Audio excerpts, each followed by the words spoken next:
So ayan mga idol, medyo natuyo na siya.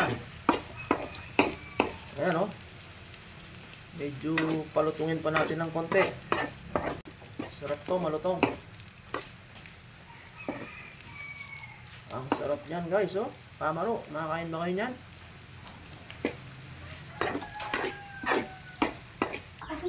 So ayan guys, luto ng ating kamaro. Sali na natin, crunchy na siya. Uy, ang daming kamaro yan. Kain ka, Ki? Insect? So tikman na natin guys. Sarap? Pati ulo, kinakain natin yan guys. Sarap. Magmukbang tayo. Crunchy siya guys.